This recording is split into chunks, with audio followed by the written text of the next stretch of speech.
Assalamu alaikum wa rahmatullahi wa barakatuh. Jazakallah khair for having me. I'm very excited to be here today with you. My name is Marie-Lou Werner. I'm originally from Germany, from Berlin, and I moved to London when I was 23.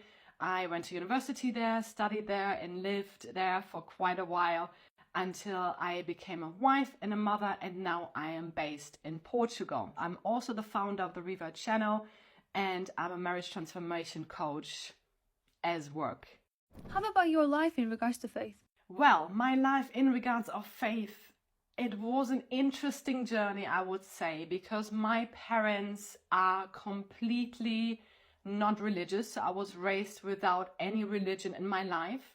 Yet since a young girl, I had a strong feeling in my heart that there must be a God. And I remembered that in my heart, I was about 13, 14 at that time, so quite young. And I looked out of the window and felt in my heart, how can people not believe that there is a God? So I always had that strong faith of God in my heart, although I was raised with any religion. Alhamdulillah. In Morocco, we were sitting on a rooftop terrace, and it was a really warm summer night. And I remember I was there with my friends and we were just laughing. It was 2 days before the wedding of my friend, and the adhan came on. And I have goosebumps right now thinking of that moment, because I was like, oh my, wow, what is this? What is this? It was beautiful. It was a beautiful moment which left me speechless. I don't even have the words to explain it, but it left something within my heart.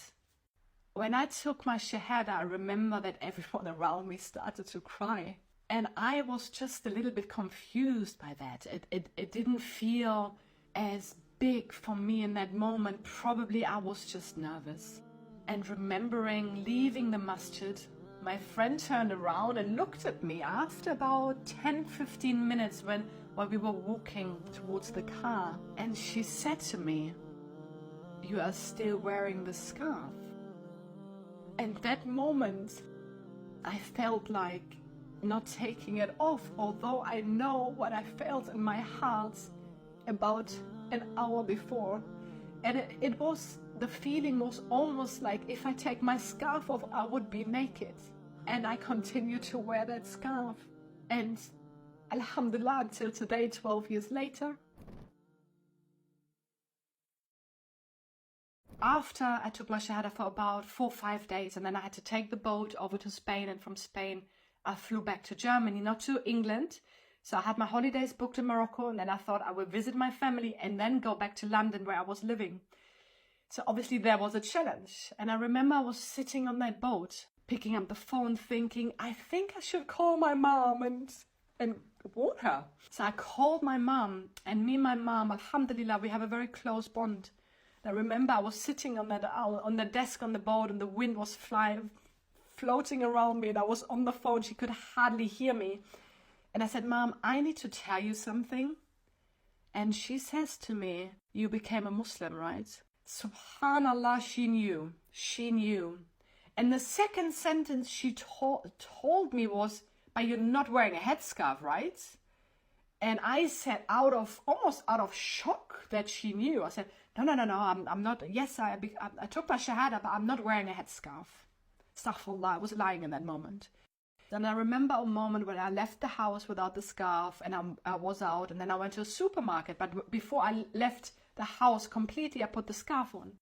And I was on the cashier in the supermarket, and I'm turning around, and my mom was standing there. And she just burst into tears. She started to cry, and it was such a painful and embarrassing moment in a way, because the cashier was there and she got loud. She started to scream. She was crying, and I was just standing there, and it wasn't easy. The transition wasn't easy, and today, 12 years later, this is still something which is not easy for her, me wearing the scarf. The biggest challenge I had converting to Islam was definitely my mother and her reaction to it, and her emotional outbreaks which she had for many years, and her worries and her fears and her crying and her calling me worried. That was one of the biggest challenges I had to face.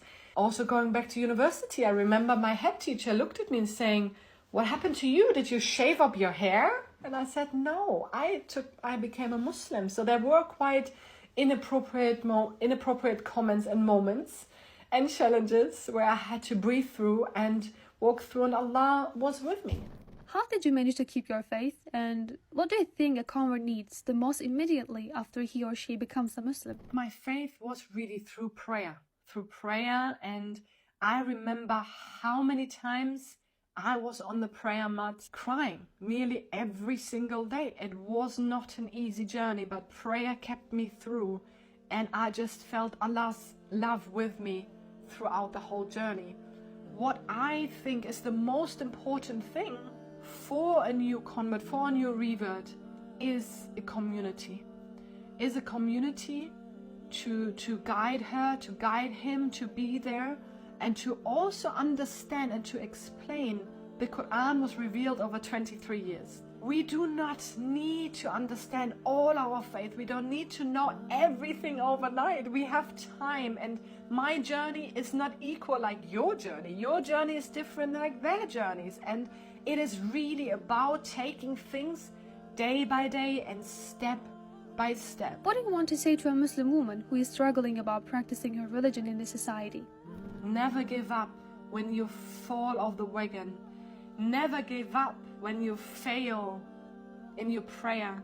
Never give up when your mother might not accept you after you convert. Never give up when your friends suddenly turn their back on you. Never give up when you might have to change your job. Never give up when you struggle to wear the hijab.